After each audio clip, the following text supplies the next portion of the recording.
Honorable Speaker, I present the budget for 25-26.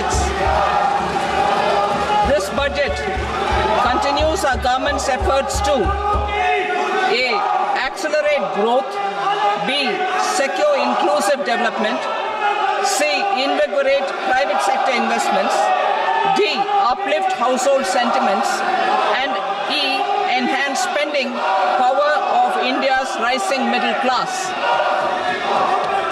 Together, we embark on a journey to unlock our nation's tremendous potential for greater prosperity and global positioning under the leadership of Honorable Prime Minister Shri Narendra Modi. As we complete the first quarter of the 21st century, continuing geopolitical headwinds suggest lower global economic growth over the medium term. However, our aspiration for a Vikasit Bharat inspires us, and the transformative work we have done during our government's first 2 terms guides us to march forward resolutely. Our economy is the fastest growing among all major economies. Our development track record for the past 10 years and structural reforms have drawn global attention. Confidence in India's capability and potential has only grown in this period. We see the next 5 years as a unique opportunity to realize Sabka Vikas, stimulating balanced growth of all regions. The great Telugu poet and playwright Gurujada Apparao had said, "Deshamante matti kadoy, deshamante manushuloy," meaning a country is not just its soil, a country is its people. In line with this, for us, Vikasit Bharat encompasses zero poverty, 100% quality good school education, access to high quality, affordable and comprehensive health care, 100% skilled labor with meaningful employment, 70% women in economic activities, and farmers making our country the food basket of the world.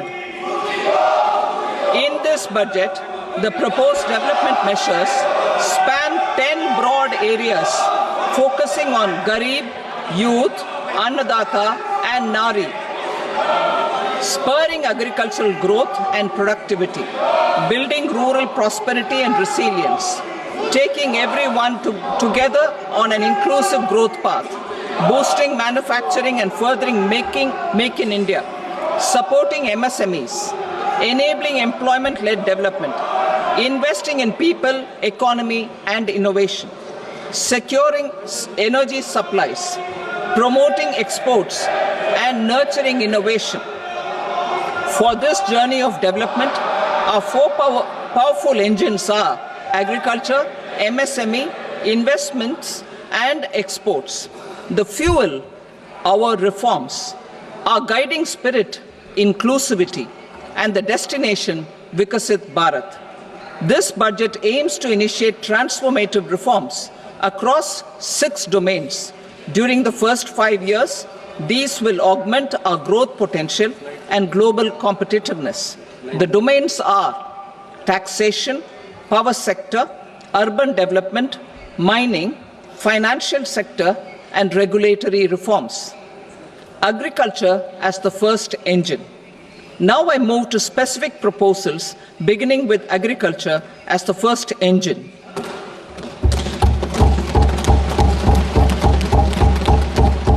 Prime Minister Dhan Dhanya Krishi Yojana, developing agri-districts program.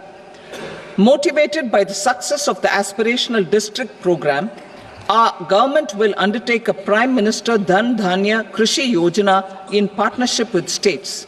Through the convergence of existing schemes and specialized measures, the program will cover 100 districts with low productivity, moderate crop intensity, and below average credit parameters.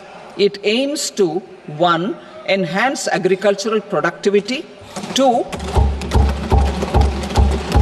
Adopt crop diversification and sustainable agricultural practices, 3. Augment post-harvest storage at the panchayat and block level. 4. Improve irrigation facilities. And 5. Facilitate availability of long-term and short-term credit. This program is likely to help 1.7 crore farmers. Building rural prosperity and resilience. A comprehensive multi-sectoral rural prosperity and resilience program will be launched in partnership with the states. This will address underemployment in agriculture through skilling, investment, technology, and invigorating the rural economy. The goal is to generate ample opportunities in rural areas so that migration is an option but not a necessity. The program will focus on rural women, young farmers, rural youth, marginal and small farmers, and landless families. The details are in Annexure A. Domestic best practices will be incorporated, and appropriate technical and financial assistance will be sought from multilateral development banks. In Phase 1, 100 developing agri-districts will be covered. Atmanirbharta in pulses. Our government is implementing the National Mission for Edible Oil Seed for achieving Atmanirbharta in edible oils. Our farmers have the capability to grow enough for our needs and more. 10 years ago, we made concerted efforts and succeeded in achieving near self-sufficiency in pulses. Farmers responded to the need by increasing the cultivated area by 50%, and government arranged for procurement and remunerative prices.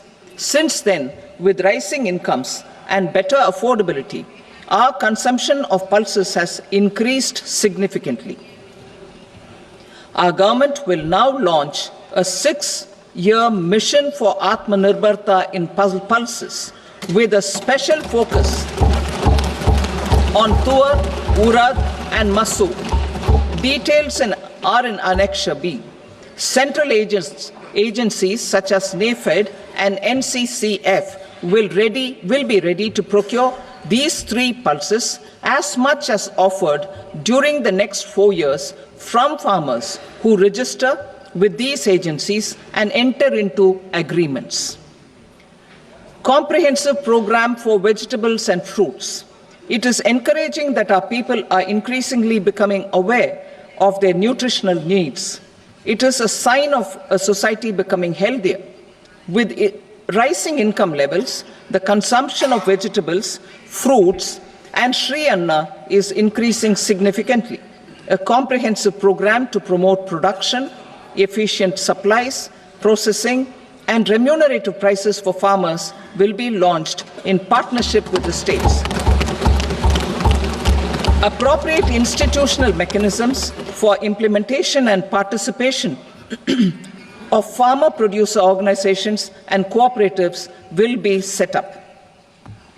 Makhana board in Bihar. For this, there is a special opportunity for the people of Bihar.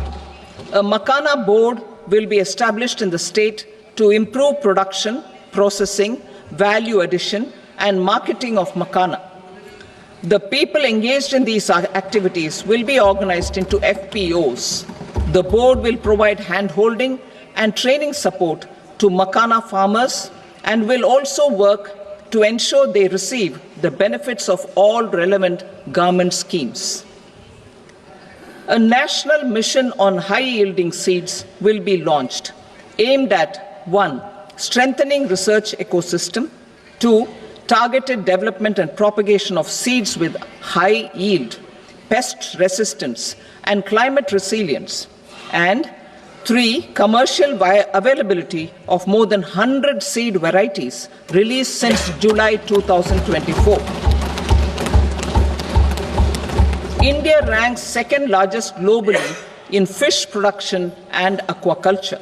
Seafood exports are valued at 60,000 crore rupees.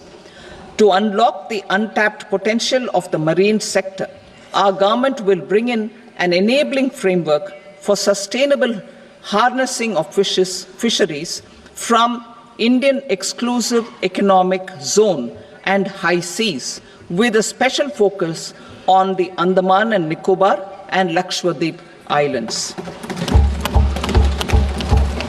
For the benefit of lakhs of cotton growing farmers, I am pleased to announce a mission for cotton productivity.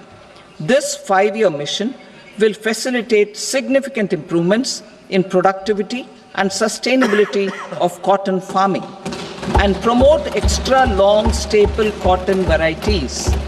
The best of science and technology support will be provided to farmers.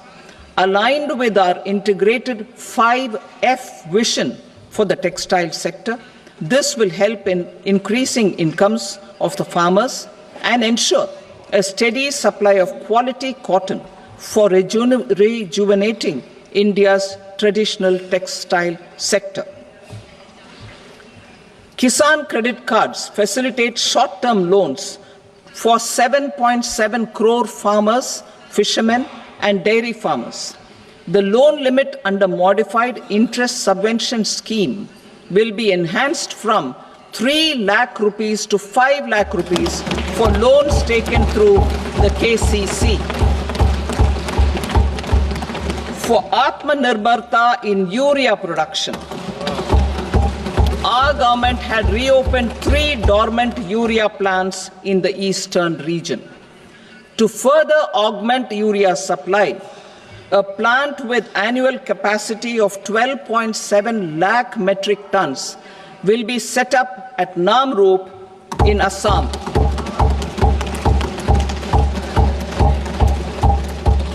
India Post, with 1.5 lakh rural post offices, complemented by the India Post Payment Bank and a vast network of 2.4 lakh Dak Sevaks, will be repositioned to act as a catalyst for the rural economy. Details are at Annexure C.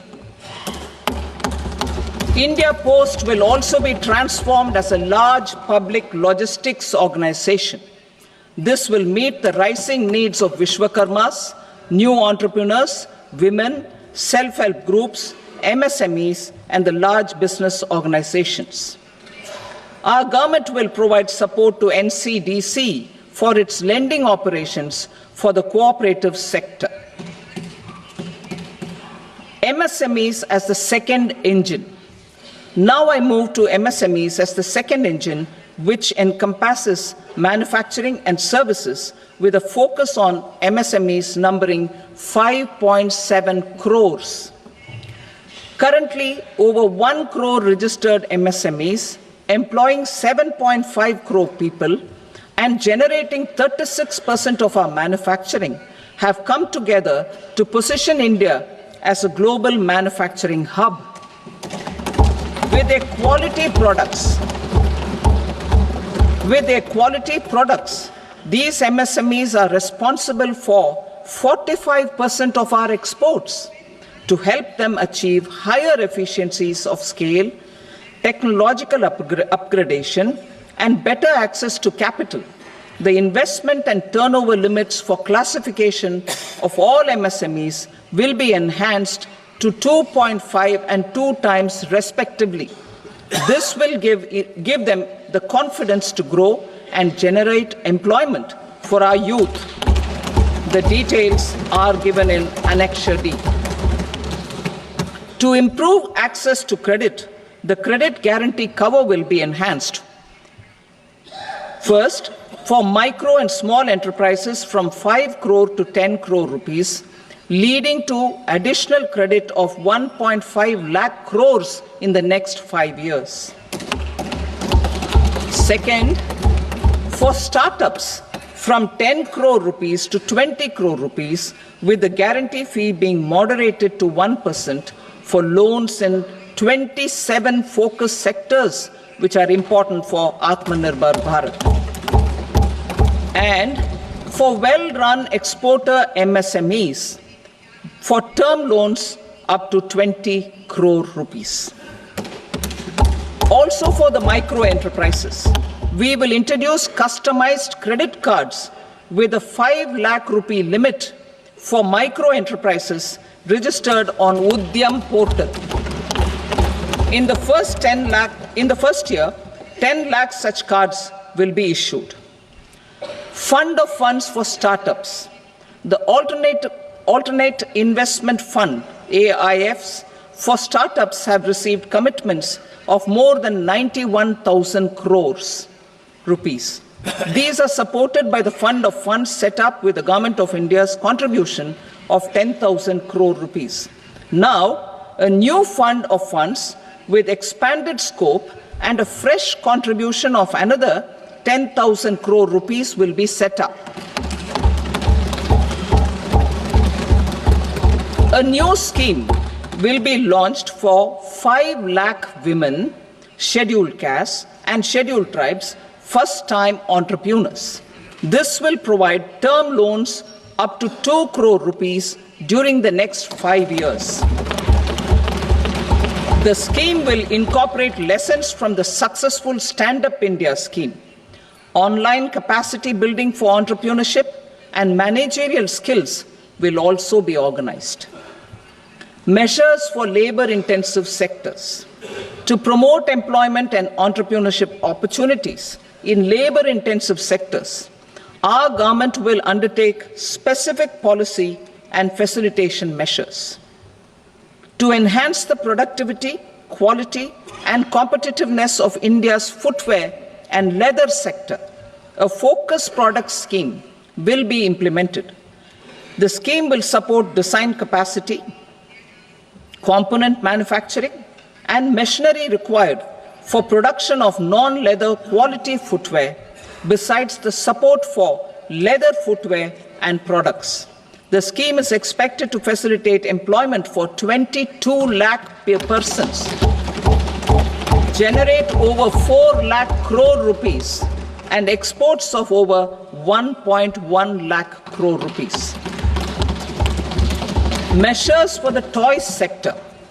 Building on the National Action Plan for Toys, we will implement a scheme to make India a global hub for toys.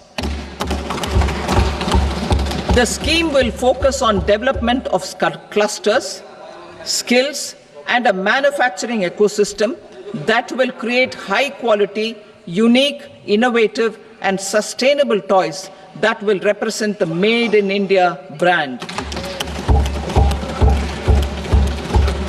Support for food processing. In line with our commitment towards Purvodaya, we will establish a National Institute of Food Technology, Entrepreneurship and Management in Bihar. The institute will provide a strong fillip to food processing activities in the entire eastern region. This will result in 1. Enhanced income for the farmers through value addition to their produce, and 2. Skilling entrepreneurship and employment opportunities for the youth. Manufacturing mission, furthering Make in India. Our government will set up a national manufacturing mission covering small, medium, and large industries for furthering Make in India by providing policy support, execution roadmaps, governance, and monitoring framework for central ministries and states. Details are in Annexure E. Given our commitment to climate-friendly development, the mission will also support clean tech manufacturing. This will aim to improve domestic value addition and build our ecosystem for solar PV cells, EV batteries, motors and controllers, electrolyzers, wind turbines, very high voltage transmission equipment, and grid-scale batteries. Investment as the third engine. Now I move to investment as the third engine, which encompasses investing in people, investing in the economy, and investing in innovation. Investing in people. Saksham Anganwadi and Poshan 2.0. Saksham Anganwadi and Poshan 2.0 program provides nutritional support to more than 8 crore children. 1 crore pregnant women and lactating mothers all over the country, and about 20 lakh adolescent girls in aspirational districts and the Northeast region. The cost norms for these nutritional support will be enhanced appropriately. Atal Tinkering Labs. 50,000 Atal Tinkering Labs will be set up in government schools in the next 5 years to cultivate the spirit of curiosity and innovation and foster a scientific temper among young minds. Broadband connectivity to government secondary schools and PHCs. Broadband connectivity will be provided to all government secondary schools and primary health centers in rural areas under the BharatNet project. Bharatiya Bhasha Pustak Scheme. We propose to implement a Bharatiya Bhasha Pustak scheme to provide digital form Indian language books for schools and for higher education. This aims to help students understand their subjects better and in their language. National Centers of Excellence for Skilling. Building on the initiative announced in the July 24 budget, 5 national centers of excellence for skilling will be set up with global expertise and partnerships to equip our youth with the skills required for Make for India, Make for the World manufacturing. The partnership will cover curriculum design, training of trainers, and a skills certification framework and periodic reviews. Expansion of capacity in IITs. Total number of students in 23 IITs has increased 100% from 65,000 to 1.35 lakh in the past 10 years.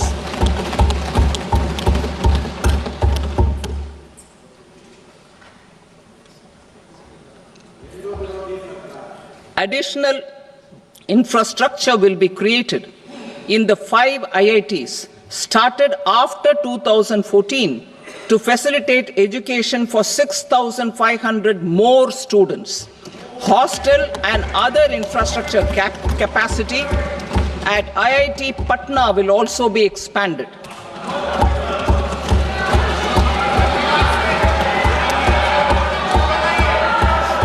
Center of Excellence.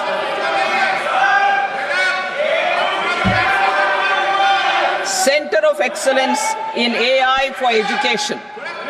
I had announced 3 centers of excellence in artificial intelligence for agriculture, health, and sustainable cities in 2023. Now a center of excellence in artificial intelligence for education will be set up with a total outlay of 500 crores. Expansion of medical education. Our government has added almost 1.1 lakh undergraduate and postgraduate medical education seats in 10 years, an increase of 130%. In the next year, 10,000 additional seats will be added in medical colleges and hospitals towards the goal of adding 75,000 seats in the next 5 years. Daycare cancer centers in all district hospitals. Our government will facilitate setting up of daycare cancer centers in all district hospitals in the next 3 years. 200 centers will be established in 25-26 itself.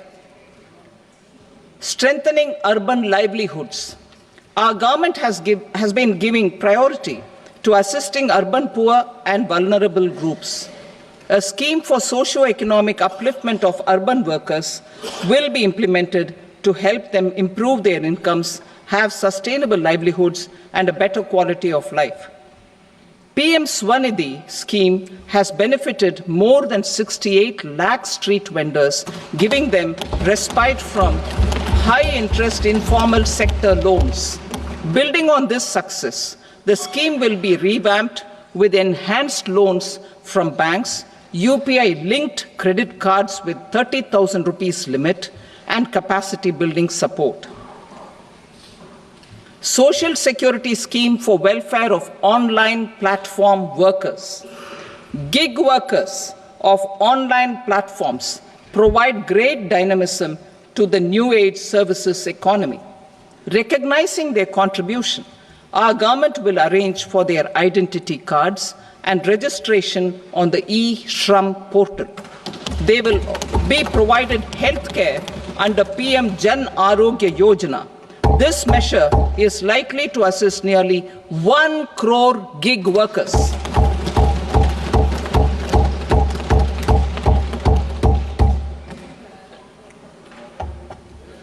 Investing in the economy, public-private partnership in infrastructure.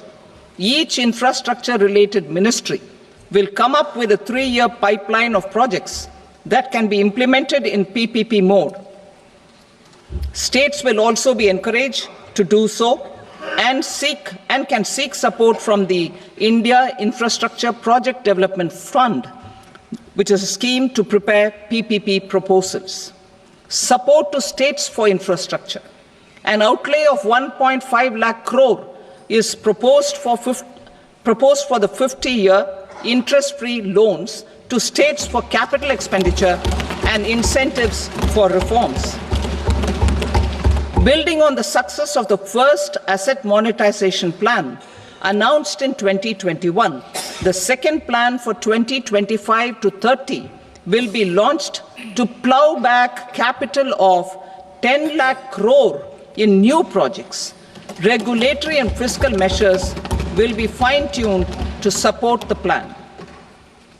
Jal Jeevan Mission. Since 2019, 15 crore households representing 80% of India's rural population have been provided access to portable tap water connections. To achieve 100% coverage, I am pleased to announce the extension of this mission until 2028 with an enhanced total outlay. The mission's focus will be on the quality of infrastructure and O&M of rural piped water supply schemes through Jan Bhagidari. A separate MOU or separate MOUs will be signed with the states and union territories to ensure sustainability and citizen-centric water services delivery. Urban sector reforms. Building on the July budget proposals, urban sector reforms related to governance, municipal services, urban land and planning will be incentivized. Urban Challenge Fund. The government will set up an urban challenge fund of 1 lakh crore rupees to implement the proposals for cities as growth hubs, creative redevelopment of cities, and for water and sanitation purposes announced in the July budget. This fund will finance up to 25% of the cost of bankable projects, with a stipulation that at least 50% of the cost is funded from bonds, bank loans, and PPPs. An allocation of 10,000 crore is proposed in 2025-26. Power sector reforms. We will incentivize electricity distribution reforms and augmentation of intra-state transmission capacity by states. This will improve financial health and capacity of electricity companies. Additional borrowing of 0.5% of GSDP will be allowed to states contingent on these reforms. Nuclear energy mission for Vikasit Bharat. Development of at least 100 gigawatt of nuclear energy by 2047 is essential for our energy transition efforts. For an active partnership with the private sector towards this goal, amendments to the Atomic Energy Act and the Civil Liability for Nuclear Damage Act will be taken up. A nuclear energy mission for research and development of small modular reactors with an outlay of 20,000 crore will be set up. At least 5 indigenously developed small modular reactors will be operationalized by 2033. Shipbuilding. The shipbuilding financial assistance policy will be revamped to address cost disadvantages. This will also include credit notes for shipbreaking in Indian yards to promote the circular economy. Large ships above a specified size will be included in the infrastructure harmonized master list. Shipbuilding clusters will be facilitated to increase the range, categories, and capacity of ships. This will include additional infrastructure, facilities, skilling, and technology to develop the entire ecosystem. Maritime Development Fund. For long-term financing for the maritime industry, a Maritime Development Fund with a corpus of 25,000 crore rupees will be set up. This will be for distributed support and promoting competition. This will have up to 49% contribution by the government, and the balance will be mobilized from ports and from private sector. UDAN regional connectivity schemes. UDAN has enabled 1.5 crore middle-class people to meet their aspirations for speedier travel. The scheme has connected 88 ports, airports, and operationalized 619 routes. Inspired by that success, a modified UDAN scheme will be launched to enhance regional connectivity to 120 new destinations and carry 4 crore passengers in the next 10 years. 4 crore additional passengers in the next 10 years.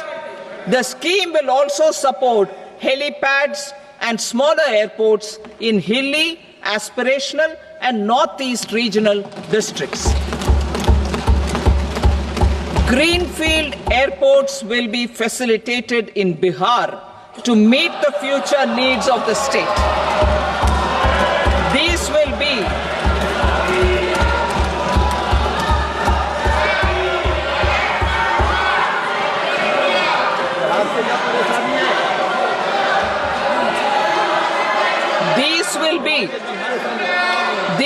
be in addition to the expansion of the capacity of Patna Airport and a brownfield airport in Beta. Western Kosi Canal project in Mithilanchal. Financial support will be provided for the Western Kosi Canal ERM project, benefiting a large number of farmers cultivating over 50,000 hectares of land in the Mithilanchal region of Bihar. Mining sector reforms. Mining sector reforms, including those for minor minerals, will be encouraged through sharing of best practices and institutions of a state mining index. A policy for recovery of critical minerals from tailings will be brought out. Under the special window for affordable and mid-income housing, SWAMI, 50,000 dwelling units in stressed housing projects have been completed and keys handed over to home buyers. Another 40,000 units will be completed in 2025, further helping middle-class families who are paying EMIs on loans taken for apartments while also paying rent for their current dwellings. Building on this success, SWAMI Fund 2 will be established as a blended finance facility with contribution from the government, banks, and private investors. This fund of 15,000 crore rupees will aim for expeditious completion of another 1 lakh units. PM Gati Shakti data for private sector. For furthering PPPs and assisting the private sector in project planning, access to relevant data and maps from the PM Gati Shakti portal will be provided. Tourism for employment-led growth. Top 50 tourist destination sites in the country will be developed in partnership with states through a challenge mode. Land for building key infrastructure will have to be provided by the states. Hotels in these destinations will be included in the infrastructure harmonized list. The following measures will be taken for facilitating employment-led growth. Organizing intensive skill development programs for our youth, including in institutes of hospitality management.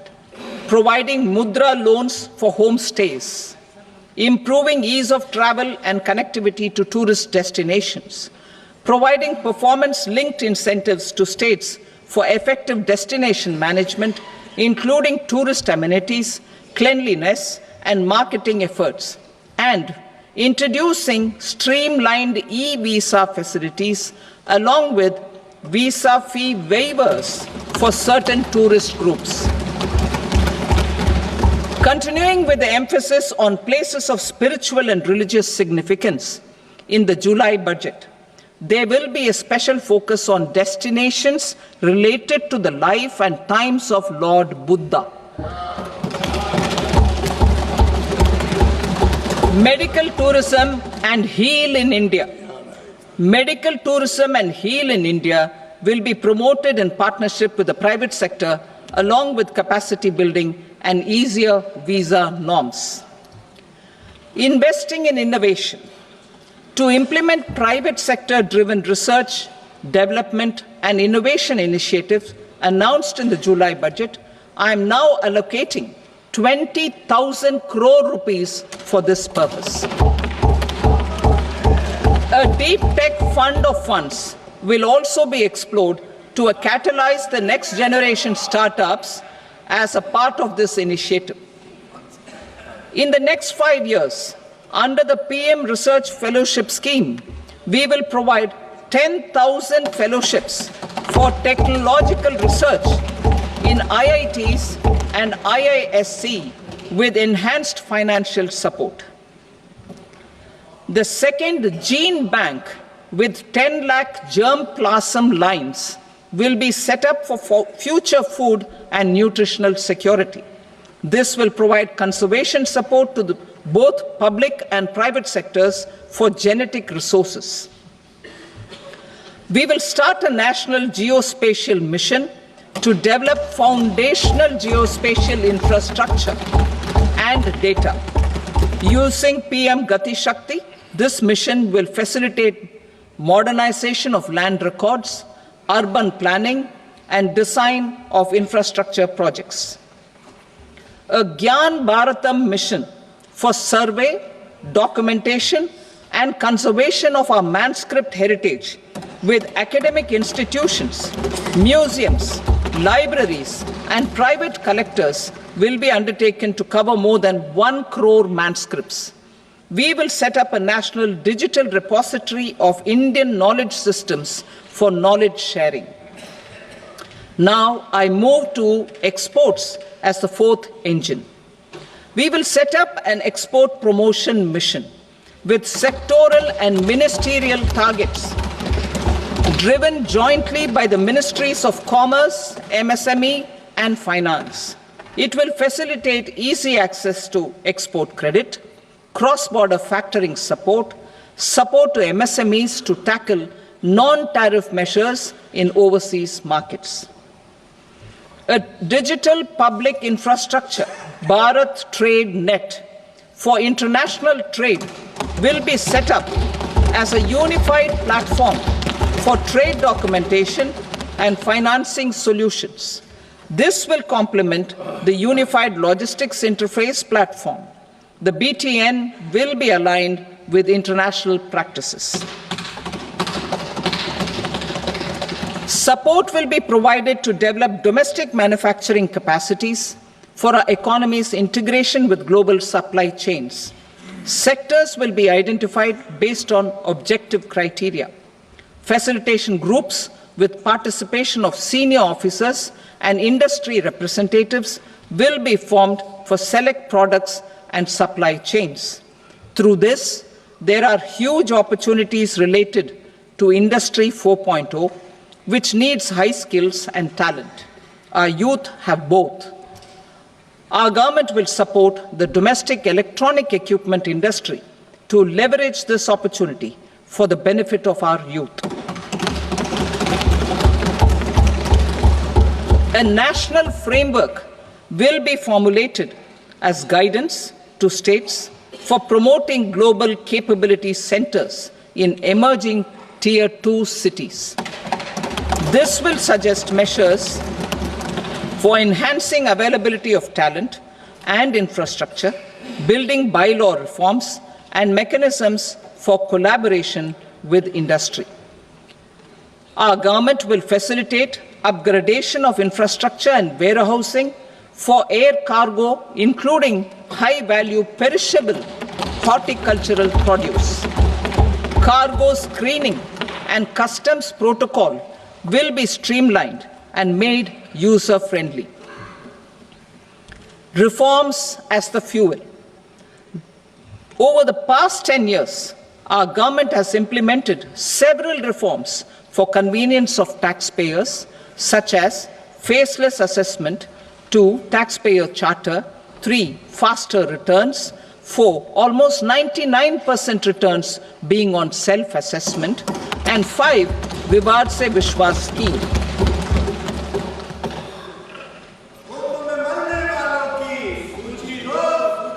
Continuing these efforts, I reaffirm the commitment of the Tax Department to trust first, scrutinize later.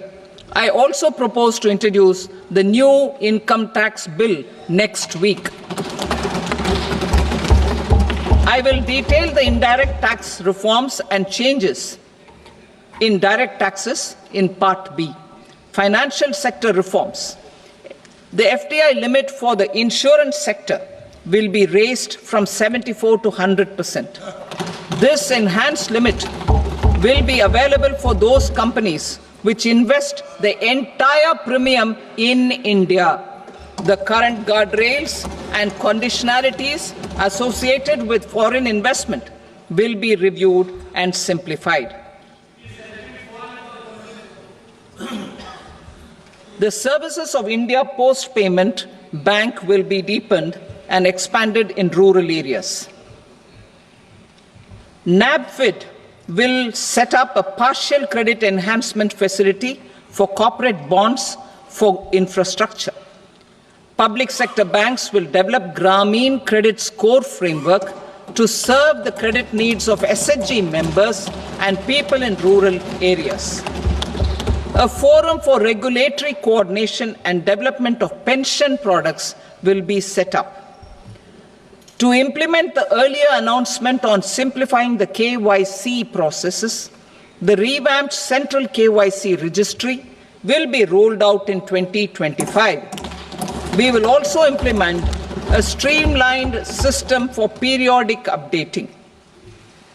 Requirements and procedures for speedy approval of company mergers will be rationalized. The scope for fast-track mergers will also be widened and the process made simpler. As proposed in the interim budget, we signed bilateral investment treaties with 2 countries in 2024 to encourage sustained foreign investment, and in the spirit of First Develop India, the current model BIT will be revamped and made more investor-friendly. In the last 10 years, in several aspects, including financial and non-financial, our government has demonstrated a steadfast commitment to ease of doing business. We are determined to ensure that our regulations must keep up with technological innovations and global policy developments. A light-touch regulatory framework based on principles and trust will unleash productivity and employment. Through this framework, we will update regulations that were made under old laws. To develop this modern, flexible, people-friendly, and trust-based regulatory framework appropriate for the 21st century, I propose 4 specific measures. A high-level committee for regulatory reforms will be set up for a review of all non-financial sector regulations, certifications, licenses, and permissions. The committee will be expected to make recommendations within a year. The objective is to strengthen trust-based economic governance and take transformational measures to enhance ease of doing business, especially in matters of inspection and compliances. States will be encouraged to join in this endeavor. An investment friendliness index of states will be launched in 2025 to further the spirit of competitive, cooperative federalism. Under the Financial Stability and Development Council, a mechanism will be set up to evaluate impact of the current financial regulations and subsidiary instructions. It will also formulate a framework to enhance their responsiveness and development of the financial sector.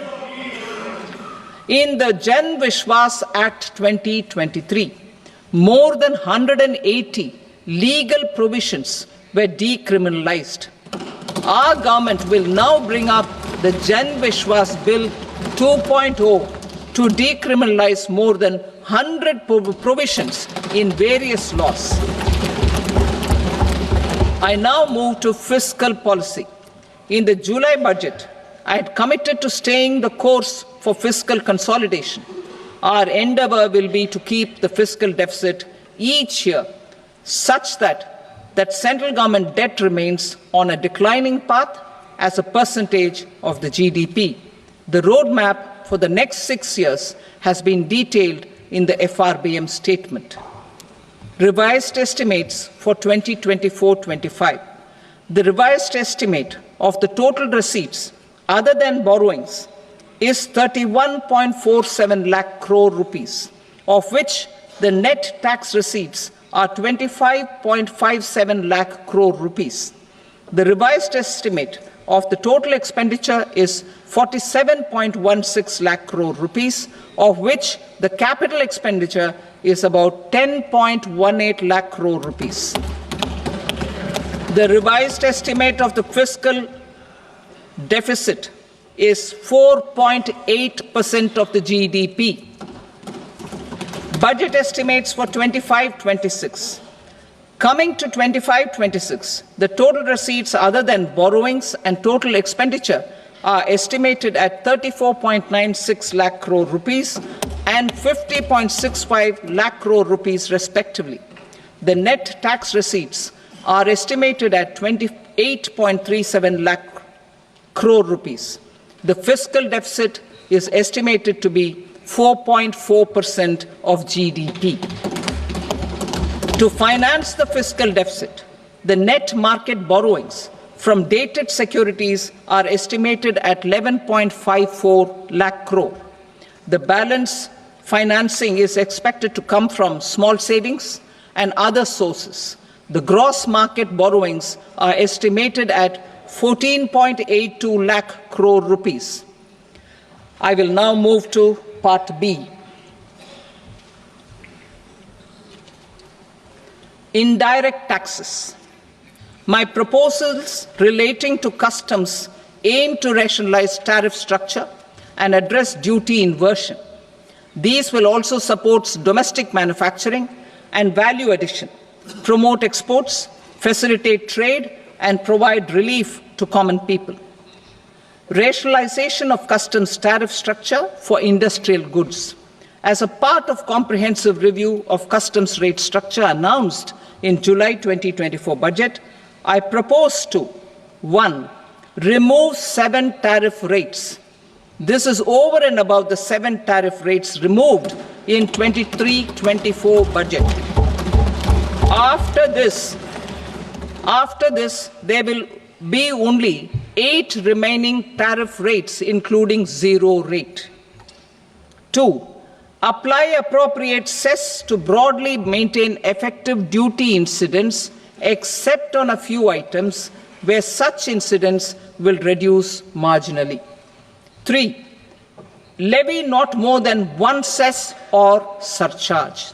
Therefore, I propose to exempt social welfare surcharge on 82 tariff lines that are subject to a cess. I shall now take up sector-specific proposals. To provide relief to patients, particularly those suffering from cancer, rare diseases, and other severe chronic diseases, I propose to add 36 life-saving drugs and medicines to the list of medicines fully exempted from basic custom duty.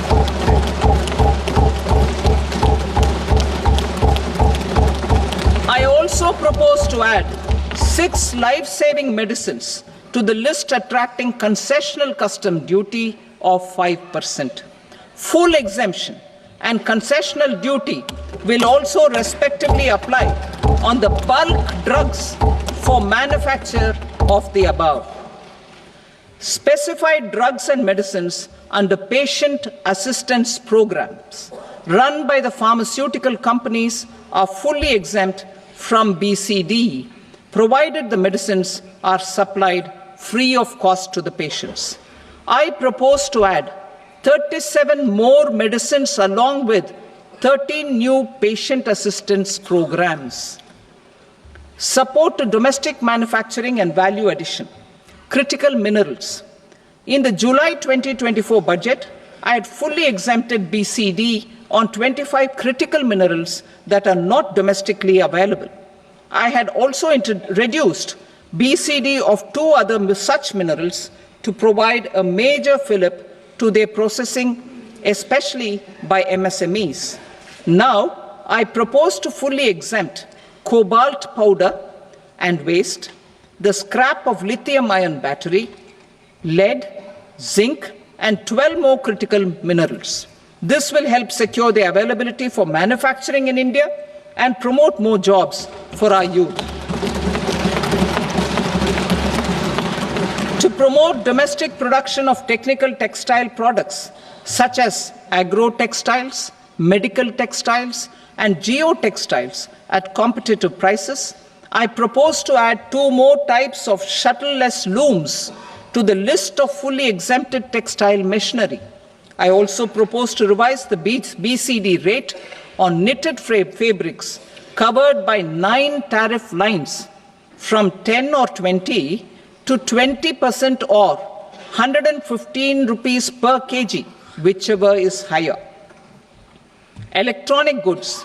In line with our Make in India policy and to rectify inverted duty structure, I propose to increase the BCD on interactive flat panel display from 10% to 20% and reduce the BCD to 5% on open cell and other components.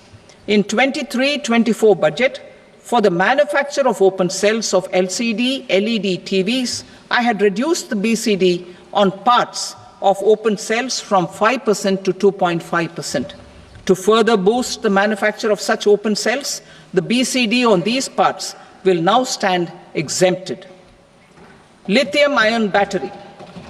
To the list of exempted capital goods, I propose to add 35 additional capital goods for EV battery manufacturing and 28 additional capital goods for mobile phone battery manufacturing. This will boost domestic manufacture of lithium-ion batteries, both for mobile phones and for electric vehicles.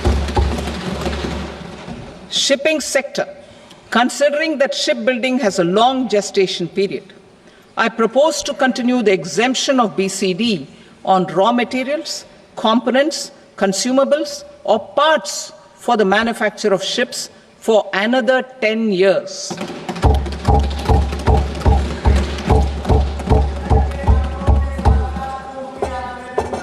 I also propose the same dispensation for shipbreaking to make it more competitive.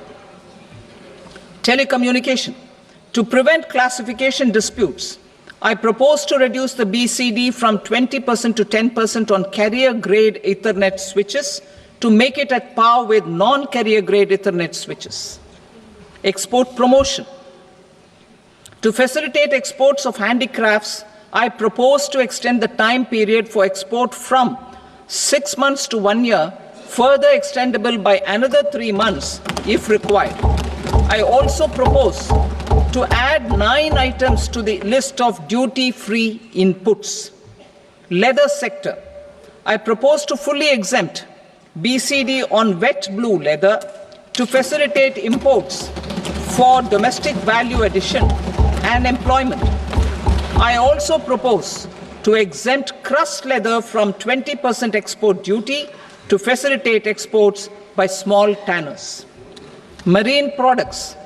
To enhance India's competitiveness in the global seafood market, I propose to reduce BCD from 30% to 5% on frozen fish paste, surimi, for manufacture and export of its analog products.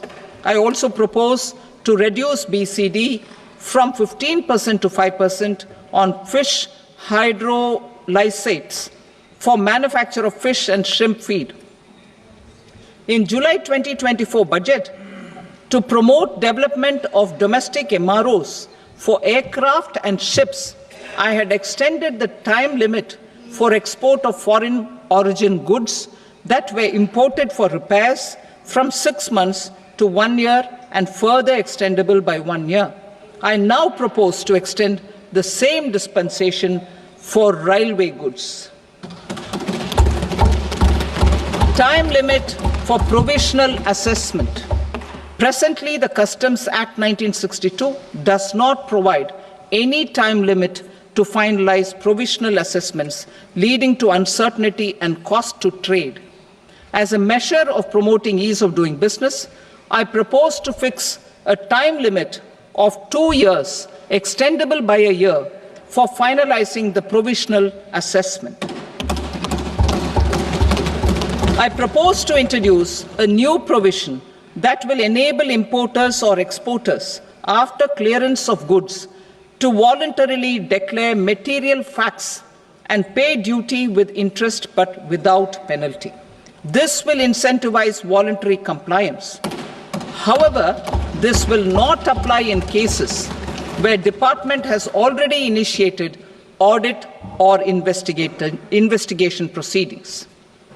For industry to better plan their imports, I propose to extend the time limit for the end use of imported inputs in the relevant rules from 6 months to 1 year.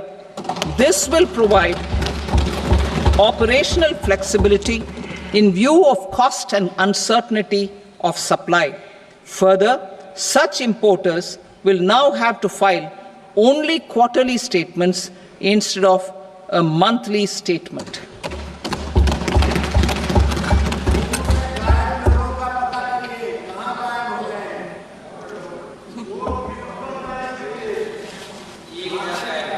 I now come to my direct tax proposals. In Part A, I have briefly underlined taxation reforms as one of key reforms to realize our vision of Vikasit Bharat.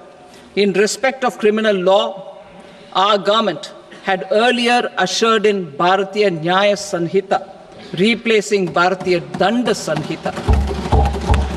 I am happy to inform this august House and the country that for new income tax bill will carry forward the same spirit of Nyaya in its drafting as well.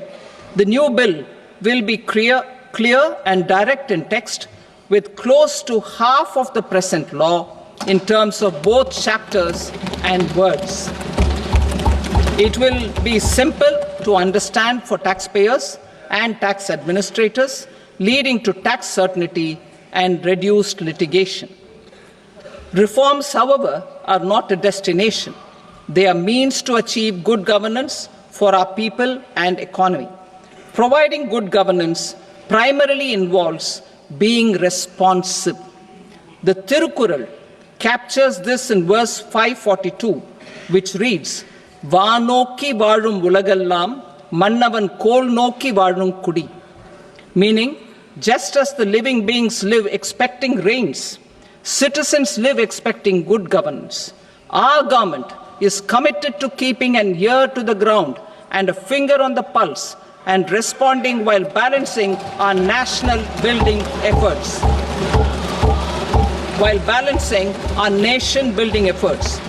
The following measures will detail just how our government will, under the guidance of PM Modi, has taken steps to understand and address.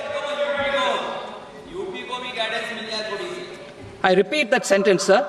The following measures will detail just how our government, under the guidance of PM Modi, has taken steps to understand and address the needs voiced by our citizens. My tax proposals are guided by this spirit. The objectives of my proposals are as follows.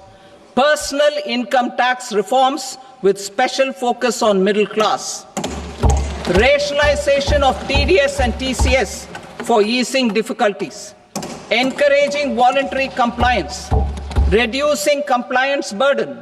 Ease of doing business, employment and investment. I will come to my proposal on personal income tax towards the end. TDS and TCS, rationalization for easing difficulties. I propose to rationalize tax deduction at source, TDS, by reducing the number of rates and thresholds above which TDS is deducted. Further, threshold amounts for tax deduction will be increased for better clarity and uniformity. The limit for tax deduction on interest for senior citizens is being doubled from the present 50,000 rupees to 1 lakh rupees. Similarly, the annual limit of 2.40 lakh rupees for TDS on rent is being increased to 6 lakh rupees. This will reduce the number of transactions liable to TDS, thus benefiting small taxpayers receiving small payments. The threshold to collect tax at source, the TCS, on remittances under RBI's liberalized remittance scheme, the LRS, is proposed to be increased from 7 lakh to 10 lakhs. I also propose to remove TCS on remittances for education purposes, where such remittances is out of a loan taken from a specified financial institution. Both TDS and TCS are being applied on any transaction related to sale of goods. To prevent such compliance difficulties, I propose to omit the TCS. I also propose that the provisions of the higher TDS deduction will now apply only in non-PAN cases. In July 2024, the delay for payment of TDS up to the due date of filing statement was decriminalized. I propose to provide the same relaxation to TCS provisions as well. The government under the leadership of Prime Minister Modi believes in Sabka Saath, Sabka Vikas, Sabka Vishwas and Sabka Prayas. In line with this, we brought in updated return facility in 2022 for voluntary compliance by taxpayers who had omitted to report their correct income. Our trust in taxpayers was proved right. Nearly 90 lakh taxpayers voluntarily updated their incomes by paying additional tax. Taking this trust further, I now propose to extend the time limit to file updated returns for any assessment year from the current limit of 2 years to 4 years. I propose to reduce the compliance burden for small charitable trusts and institutions by increasing their period of registration from 5 years to 10 years. It is also proposed that disproportionate consequences do not arise for minor defaults, such as incomplete applications filed by charitable entities. Presently, taxpayers can claim the annual value of self-occupied properties as nil only on the fulfillment of certain conditions. Considering the difficulties faced by taxpayers, it is proposed to allow the benefit of 2 such self-occupied properties without any condition. To streamline the process of transfer pricing and to provide an alternative to yearly examination, I propose to introduce a scheme for determining arm's length price of international transaction for a block period of 3 years. This will be in line with global best practices. With a view to reduce litigation and provide certainty in international taxation, the scope of safe harbor rules is being expanded. A number of senior and very senior citizens have very old national savings schemes accounts. As interest is no longer payable on such accounts, I propose to exempt withdrawals made from NSS by individuals on or after 29th August 2024. I am also proposing to allow similar treatment to NPS Vatsalya accounts as is available to normal NPS accounts subject to overall limits. In my speech in July 2024, I had promised that all processes, including giving effect to appellate orders, shall be digitalized and made paperless over the next 2 years. So I'm happy to announce that digitalization is being made operational now. In July 2024, we brought in the Vivad Se Vishwas scheme to resolve income tax disputes pending in appeal. The scheme has received a great response, with nearly 33,000 taxpayers having availed of the scheme to settle their disputes. I have a few proposals to promote investment and employment. It is proposed to provide a presumptive taxation regime for non-residents who provide services to a resident company that is establishing or operating an electronics manufacturing facility. I further propose to introduce a safe harbor for tax certainty for non-residents who store components for supply to specified electronics manufacturing units. Presently, the tonnage tax scheme is available only to sea-going ships. The benefits of existing tonnage tax scheme are proposed to be extended to inland vessels registered under the Indian Vessels Act 2021 to promote inland water transport in the country. Extension for incorporation of startups. We continue to support the Indian startup ecosystem. I propose to extend the period of incorporation by 5 years to allow the benefit available to startups which are incorporated before 1/4/2030. In order to attract and promote additional activities in the IFSC, I am inter alia proposing specific benefits to ship leasing units, insurance offices, and treasury centers of global companies which are set up in IFSC. Further, to claim benefits, the cut-off date for commencement in IFSC has also been extended by 5 years to 31/3/2030. Category 1 and Category 2 AIFs are undertaking investments in infrastructure and other such sectors. I propose to provide certainty of taxation to these entities on the gains from securities, to promote funding from sovereign wealth funds and pension funds to the infrastructure sector. I propose to extend the date of making an investment by 5 more years up to 31st March 2030.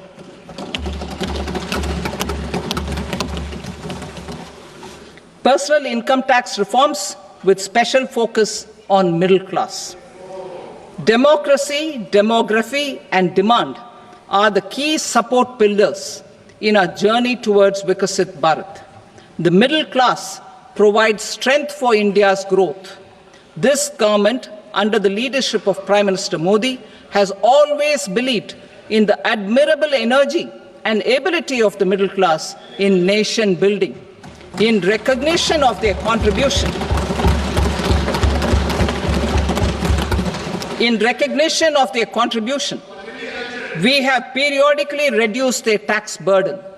Right after 2014, the nil tax slab was raised to 2.5 lakhs of rupees, which was further raised to 5 lakh rupees in 2019 and to 7 lakh rupees in 2023. This is reflective of our government's trust on the middle class taxpayers. I am now happy to announce that there will be no income tax payable up to income of 12 lakh rupees.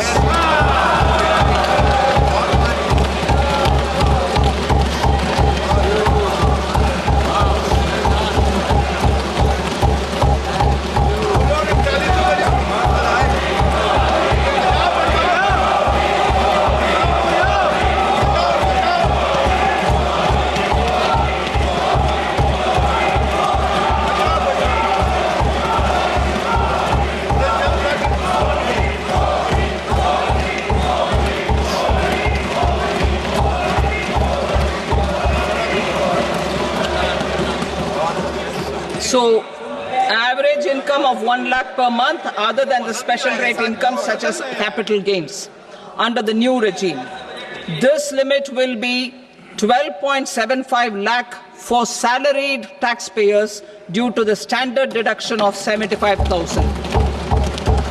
Slabs and rates are being changed across the board to benefit all taxpayers. The new structure will substantially reduce the taxes of the middle class and leave more money in their hands, boosting household consumption, savings and investment. In the new tax regime, I propose to revise tax rate structures as follows: 0 to 4 lakh rupees nil, 4.8 lakh rupees to 4 to 8 lakh rupees 5%, 8 to 12 lakh rupees 10%, 12 to 16 lakh rupees 15%, 16 to 20 lakh rupees 20%, 20 to 24 lakh rupees 25%, and above 24 lakh rupees 30%. To taxpayers up to 12 lakh of normal income other than special rate income such as capital gains. I read that again.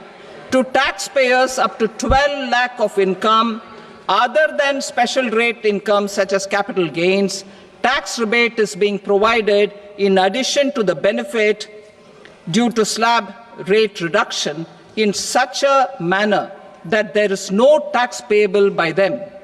The total tax benefit of slab rate changes and rebate at different income levels can be illustrated with a few examples. A taxpayer in the new regime with an income of 12 lakh rupees will get a benefit of 80,000 rupees in tax, which is 100% of tax payable as per the existing rates. A person having income of 18 lakh rupees will get a benefit of 70,000 rupees in tax, that is 30% of tax payable as per existing rates.